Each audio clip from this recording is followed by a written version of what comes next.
Happy Halloween! And before we get started with the video, I'd like to offer a very special congratulatory shout out to Mr. Robert Englund, who received his star on the Hollywood Walk of Fame today, October 31st, Halloween.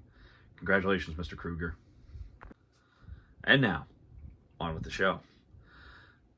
I had originally intended on doing a countdown ranking my top 10 Universal Monster movies that I like to watch for Halloween, but that doesn't feel like a season closer as much as it does a season opener. So instead of doing it this year to close out the Halloween season, we're going to do it next year to open up our string of horror-related videos I have planned for next October. But I still wanted to take a look at something Universal related to round out the Halloween season, so we're going to take a look at my all-time favorite, The Creature from the Black Lagoon.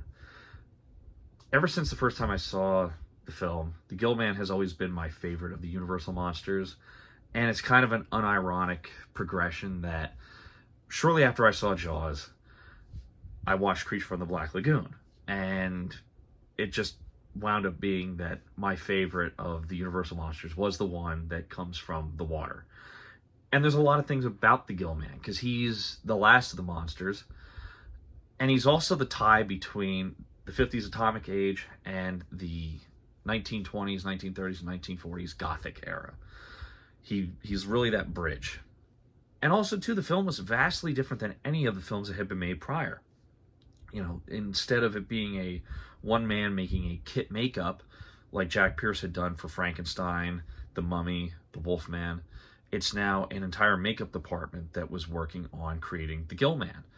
It was an entire process to make the suit, and also, too, it was the only film that was ever shot in 3D. It mostly abandons the Gothic look that much of the early monster films had, save for one scene, and we'll get to that.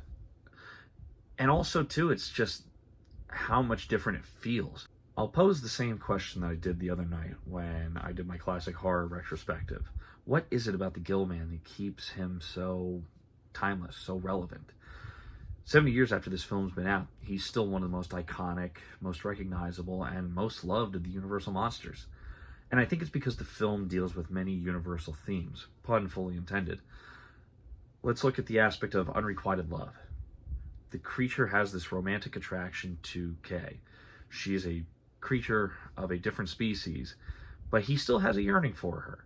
And that drives much of the second half of the plot of the film, is him doing whatever he can to make her his bride. You have the first half where it's the search for the rest of the skeleton for that hand that Carl Maia finds, and then it switches from the quest to an adventure film fighting back against the creature who is hunting them now, and also to the creature doing everything he can to claim Kay for his own. And it kind of makes the creature a tragic character. Not only did they invade his lagoon, but also, too, he has this attraction for this being that he sees on top of the water, and it ultimately is his demise. So there's a lot that ties in between the romance aspect and the adventure aspect that still to this day is used in modern Hollywood and still feels fresh 70 years later. And then we look at, what it kind of pioneered too. You look at the entire creature suit. That was the big trend back then, was the man in the rubber suit. The Godzilla films, Creature, the Metaluna Mutant, you name whichever creature that pretty much came out during the atomic age, that's kind of where it falls into. And also, too, as I said earlier, it was shot in 3D. But getting back to the whole thing of it almost abandons Gothic tropes, the only scene I can really say that it really holds a Gothic feel is the scenes in the creature's grotto. You get the fog, the low ambient lighting and everything. It does feel like something you might see in, let's say, a Wolfman movie or a Frankenstein movie, or hell, even a Dracula movie, just minus the broken down abbeys. But that does fit in with the feel of the Universal monsters. The rest of the film, though, it does feel vastly different, but it still keeps a similar aesthetic to its earlier predecessors. And also, to the cast. The cast is one of the best for the entire lineup.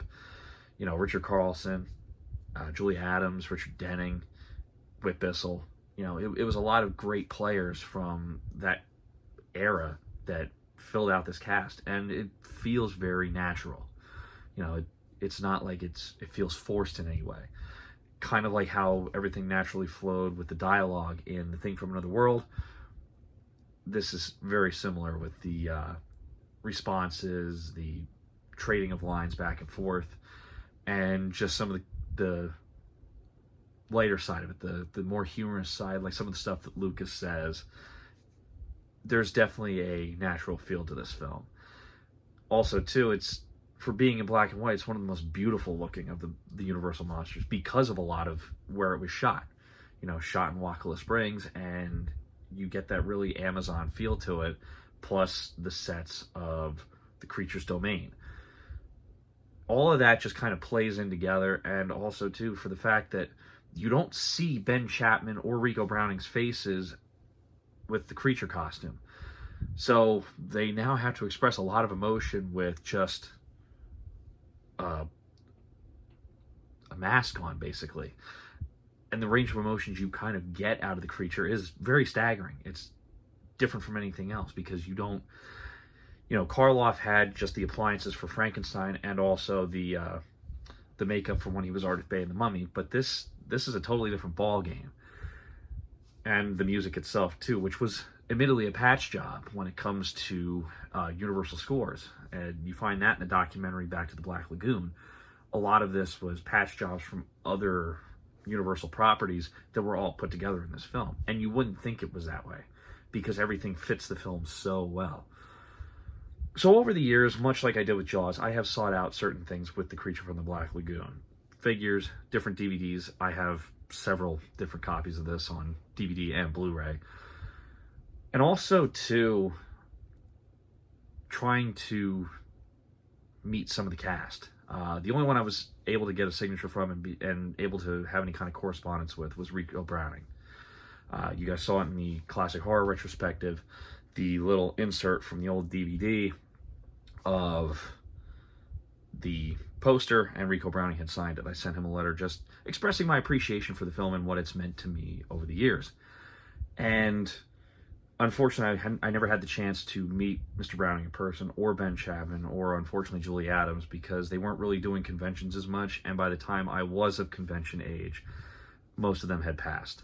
So, didn't get that aspect, but at least having the signature from Rico Browning, it's one of the pieces of horror memorabilia that I'm proudest to have.